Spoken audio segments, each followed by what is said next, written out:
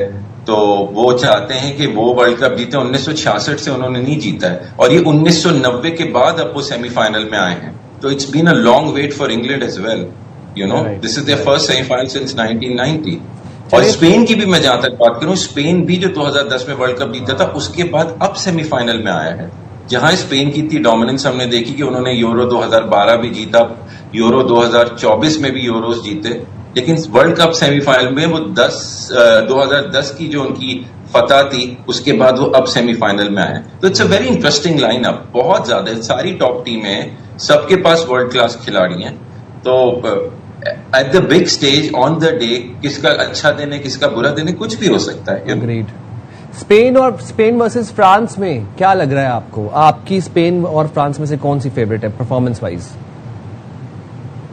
France کے پاس امباپے کے علاوہ بھی جو بہت اچھے کھلاڑی ہیں. عثمان ڈیمبلے جو ہے وہ اس وقت فیفا نے جو ان کو پچھلے سال خطاب دیا تھا, وہ دنیا کا بہترین اس وقت کرنٹ فارم کے اوپر کھلاڑی ہے. He is the best player in the world, Ousmane ڈیمبلے.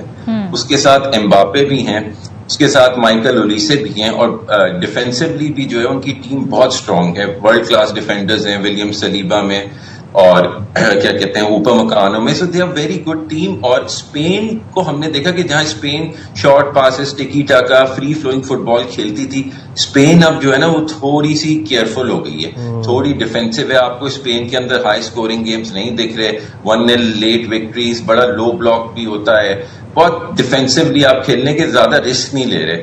مطلب آپ سمجھ رہے result oriented, they are playing to win. تو یہ بہت کیجی افیئر ہوگا. فرانس کیونکہ بہت زیادہ اٹیکنگ ہے, فرانس کے پاس بہت زیادہ ایسے پلیئرز ہیں جو بہت اٹیک کرتے ہیں, اور تو مجھے لگتا ہے کہ یہ کیجی افیئر ہوگا. لیکن فرانس کے پاس کوالٹی اتنی ہے کہ it should be able to see off Spain. Spain کو وہ ہرا لے گا, لیکن فرانس اس وقت آؤٹ رائٹ فیوریٹ ہے, آؤٹ رائٹ فیوریٹ ہے. اور ہم اگر فار ٹائم بینگ ہم ارجنٹینا کو ذرا سائڈ پر کر دیں, کیونکہ وی نیور نو, کوئی کنٹروورسی ہو جائے, پتہ چلے جی وہی ورلڈ کپ کے ونر ہو جائیں. فرانس کی آپ نے کہا, لیکن فرانس کے علاوہ کوئی ڈارک ہارس آپ سمجھتے ہیں, کوئی ایک ایسی ٹیم ان چاروں میں سے جو سرپرائز کر سکتی ہے, جو یو نو اپسیٹ کر سکتی ہے؟ انگلینڈ ہے. وہ انگلینڈ ہے. انگلینڈ ایک ایسی ٹیم ہے جو جس کے پاس ایسے پلیئرز ہیں کہ وہ فرانس کو جو ہے تھوڑا ریٹل کر سکتی ہے, اور اتنی کوالٹی انگلینڈ کے پاس ہے. جوڈ بیلنگم آپ نے دیکھا گزشتہ 2 میچز میں انہوں نے 2 گول سکور کیے, میکسیکو کے خلاف بھی کیا, ناروے کے خلاف بھی کیا. تو وہ ایک ایسا ورلڈ کلاس ٹیلنٹ ہے. And he grew into the tournament. جیسے ٹورنامنٹ آگے بڑھتا رہا وہ فارم میں آتے رہے, ان کی پرفارمنس بہتر ہوتی رہی, اور ہیری کین بھی جو ہے آبویسلی. لیکن مزے کی بات یہ کہ جتنے گولز ابھی تک انگلینڈ نے سکور کیے نا اس ورلڈ کپ میں, ان کی لیگ جو ہے انگلش پریمیئر لیگ دنیا کی مقبول ترین لیگ ہے. کوئی بھی پلیئر ان کا ایسا نہیں ہے ان کی ٹیم میں جو ان کی لیگ میں کھیلتا ہو. ہیری کین جو ہے وہ اپنی لیگ فٹ بال جرمنی میں کھیلتے ہیں, یہ جوڈ بیلنگم جو ہے وہ اسپین میں ریال میڈرڈ کے ساتھ کھیلتے ہیں. ایون جو 1 گول مارکس ریشفورڈ نے کیا تھا گروپ سٹیج میں, وہ بھی گزشتہ سیزن بارسلونا میں کھیل رہے تھے.